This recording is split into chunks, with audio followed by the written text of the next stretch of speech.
What's up, guys? I wanted to talk about if you need a weapon-mounted pistol light on your carry weapon or not.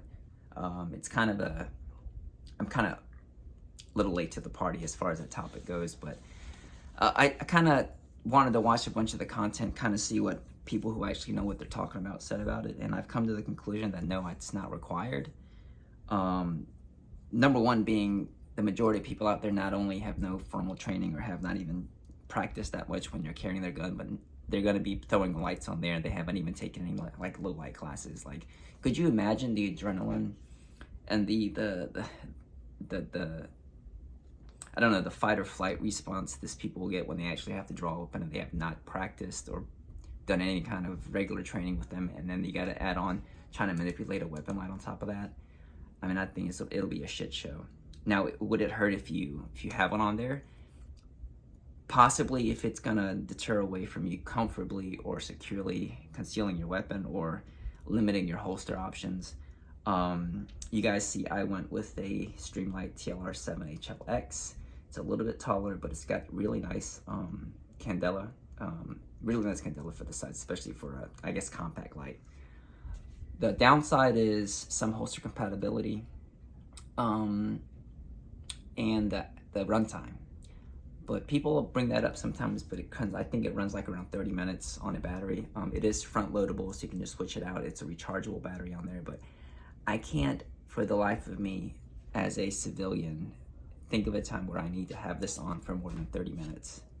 Honestly, I mean, maybe there are some situations where that may be required, but as a concealed carrier and a person who tries to be ready for certain situations, I don't know, I try to weigh my risks, see what I really need, what's going to be the best option. Because, I mean, obviously, if we can carry everything for every situation every day, we would, but we have to pick and choose. What you're far better off with, and I know people have mentioned, is a good handheld light. During the day, I'll carry a smaller flashlight. I do have my backpack or sling with me, and I'll have a bigger light in case I'm out at night. You are far more likely to have to use this against someone, unless this is going to come out my holster for one reason and one reason only.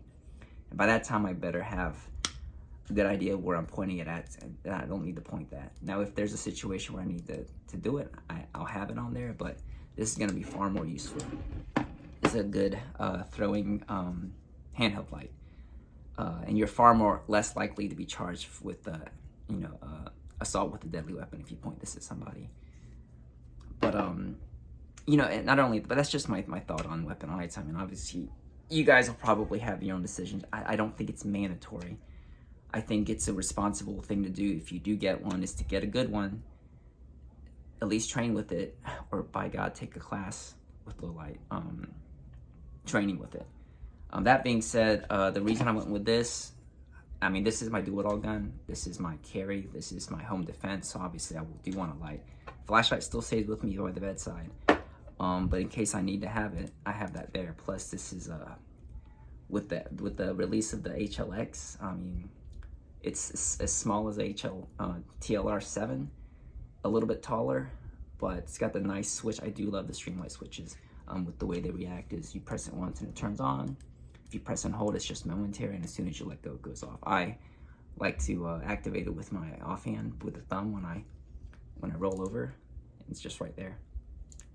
And there's a strobe mode, but I don't need it. As a civilian, I don't need to use a strobe, to be honest with you.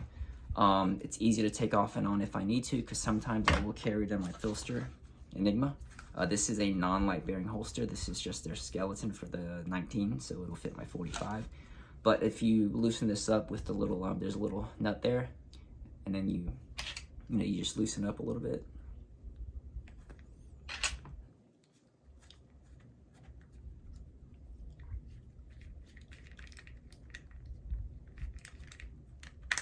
Right off, and so then I can use it in there. I just haven't invested in a holster that has both. I don't feel the need to right now. It's just money that can go elsewhere. And my Tenacord Certain Lux, which is a light bearing and can support the TLR7 HLX, amazingly works without the light.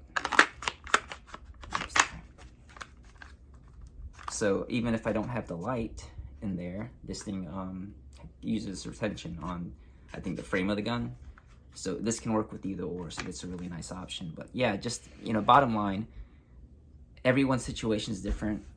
The vast majority of people who carry guns who haven't had any sort of training or don't practice have no business carrying a light, but they can. I think you should avoid lasers.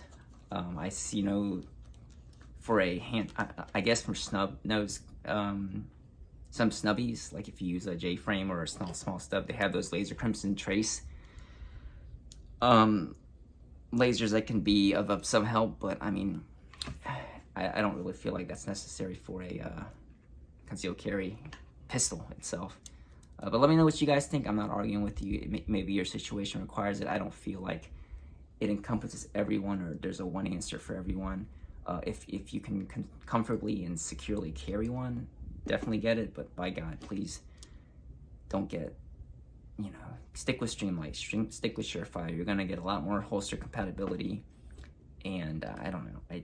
If I'm gonna be putting stuff on my tool that's gonna be used to save my life, I'm gonna be putting the best stuff. I'm not gonna be putting stuff I'm not sure about, or it's just because it looks cool.